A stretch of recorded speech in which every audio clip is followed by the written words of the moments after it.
ओम साई राम। साई तीर्थ theme park में एक बार फिर से आप सभी का हार्दिक स्वागत है। साई तीर्थ भारत का सबसे पहला धार्मिक थीम पार्क है जो साईं बाबा के मंदिर से केवल 5 मिनट की दूरी पर है। शिरडी की टॉप 5 विजिटिंग प्लेसेस में साई तीर्थ भी एक है।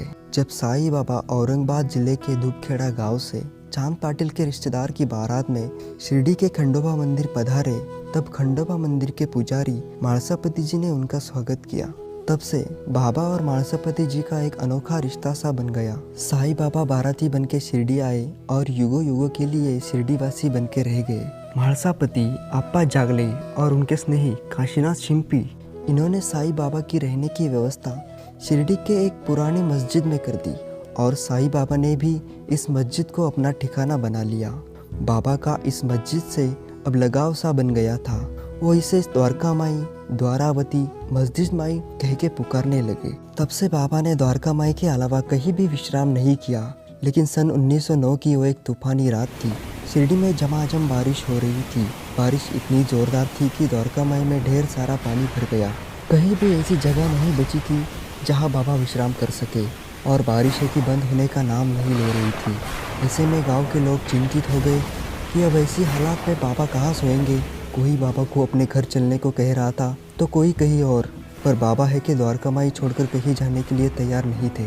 आखिरकार गांव वालों ने उन्हें मना ही लिया और उस रात चावड़ी में सोने के लिए बाबा तैयार हो गए। उस रात से बाबा एक रात द्वारका माई और दूसरी रात चावड़ी में विश्राम करने लगे। यह सिलसिला उनकी महासमाधि तक चलता रहा। 10 दिसंबर 1909 से बाबा के भक्तों ने चावड़ी में उनका पूजन अर्चन आरंभ कर दिया था।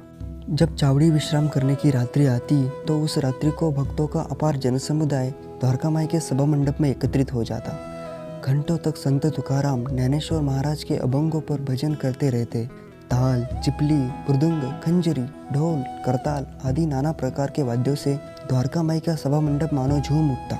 कोई तोरण बांध रहा है तो कोई पालकी रथ का श्रृंगार कर रहा है। श्री साई नाथ की जय जयकार से आकाश मंडल गूंज उठता। दीपों के प्रकाश से जगमगाती द्वारका माई मानो दिवाली की रात लगती। भक्तों के समुदाय के साथ भजन, गायन, वाद्यों की आवाज, आसमान में रंगी बिरंगी आतिशबाजी के साथ बाबा चावड़ी की ओर प्रस्थान करते। तात्या पाटिल, मानसापति, बापू साहेब जोग, कोई उन्हें सहारा देता तो कोई उनके पीछे छत्र लेकर चलता। चावड़ी में पहुंचने के बाद वह बाबा की पूजा अर्चना होती। उन्हें आसन पर बिठाया जाता। उनके हाथों में चंदन लगाकर पान का बीड़ा दिया जाता। सभी भक्तगण उनके चरणों में शीश झुकाकर उन्हें प्रणाम करके घर जाने की अनुमति लेते। तात्या पाटिल, श्यामा, मानसापति बाबा को चिलिम पिलाते और उनकी अनुमति लेते। हर दूसरे दिन यह सिलसिला द्वारका माई और चावड़ी में बाबा की महासमाधि तक चलता रहा। आज भी हर गुरुवार बाबा की पालकी समाधि मंदिर से बाबा का सटका, पादुका और उनकी प्रतिमा लेकर निकलती है और द्वारका माई होते हुए चावड़ी पहुँचती है। चावड़ी में उनकी आरती की जाती है, उन्हें भोग चढ़ाया जाता है तथा उन्हें चिलम पिलाकर पालकी समाधि मंदिर लौट जाती है। हजारों की संख्या में भक्तगण इस पालकी दर्शन के लिए गुरुवार रात को 9 बजे हाजिरी लगाते हैं। साईं बाबा के भक्तों का उत्साह इस पालकी के दौरान एक शानदार माहौल बनाता है। आप भी जब कभी शिरडी आए तो इस पालकी समारोह को हाजिरी जरूर लगाएं। साथ ही साईं बाबा के दर्शन के बाद साई तीर्थ थीम पार्क को विजिट करें।